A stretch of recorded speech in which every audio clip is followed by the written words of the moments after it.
Today I am going to teach you how to arrange the references alphabetically.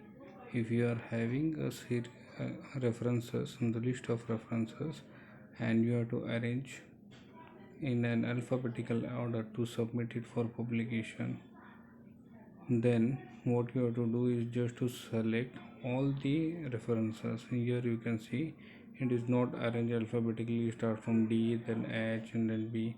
You just select all the list from start to bottom, then